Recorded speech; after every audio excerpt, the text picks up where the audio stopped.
America और Britain के कुछ शोधकर्ताओं ने बताया है कि ऑक्सफोर्ड यूनिवर्सिटी में कोरोना वायरस की जिस वैक्सीन पर काम चल रहा है उसके शुरुआती निष्कर्ष आशाजनक हैं। शोधकर्ताओं ने 6 बंदरों के एक समूह पर इस वैक्सीन को आजमाया और पाया कि ये काम कर रही है। बताया गया है कि इस वैक्सीन का ट्रायल इंसानों पर चल रहा है। साथ ही कुछ अन्य वैज्ञानिकों से आने वाले दिनों में इस वैक्सीन का रिव्यू करवाया जाएगा। ब्रिटेन के दवा निर्माता AZL.L ने पिछले महीने घोषणा की थी कि उसने ऑक्सफोर्ड वैक्सीन ग्रुप और जेनर इंस्टीट्यूट के शोधकर्ताओं के साथ मिलकर कोरोना वायरस के टीके पर काम शुरू किया है। शोधकर्ताओं ने अपनी रिपोर्ट में बताया है कि 6 बंदरों को कोरोना वायरस की भारी डोज देने से पहले उन्हें ये टीका लगाया गया था। हमने पाया कि कुछ बंदरों के शरीर में इस टीके से 14 दिनों में एंटीबॉडी विकसित हो गई और कुछ को 28 दिन लगे। शोधकर्ताओं के अनुसार कोरोना वायरस के संपर्क में आने के बाद इस वैक्सीन ने उन बंदरों के फेफड़ों को नुकसान से बचाया और वायरस को शरीर में खुद की कॉपियां बनाने और बढ़ने से रोका, लेकिन वायरस अभी भी नाक में सक्रिय दिखाई दे रहा था।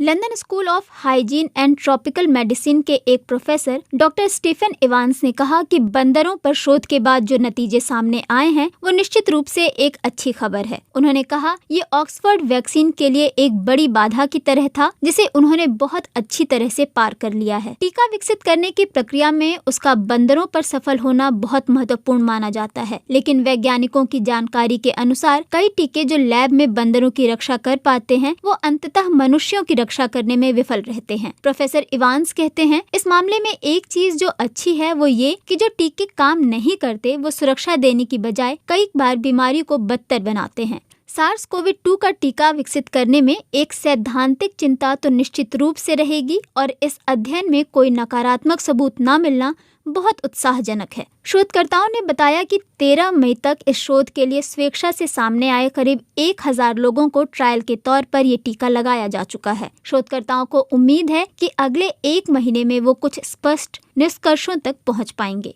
दुनिया के कुछ अन्य देशों में भी कोरोना वायरस वैक्सीन के ट्रायल चल रहे हैं जो मानव परीक्षण की स्टेज तक पहुंच चुके हैं। वैश्विक रूप से कोरोना वायरस से लड़ने के लिए 100 से अधिक टीकों पर काम किया जा रहा है, लेकिन 40 लाख से ज्यादा लोगों को संक्रमित कर चुके और 3 लाख से ज्यादा लोगों की जान ले चुके इस वायरस का टीका तैयार करने वालों के सामने सबसे बड़ी चुनौती इस बात की है कि अगर टीका बना तो कितनी बड़ी मात्रा में इसकी डोज तैयार करनी होगी। आमतौर पर एक कामकाजी टीका विकसित करने में 10 साल तक का समय लग सकता है, लेकिन महामारी में आई तेजी को देखते हुए और मरने वालों की संख्या को देखते हुए बड़े शोधकर्ता कोरोना वायरस का टीका जल्द से जल्द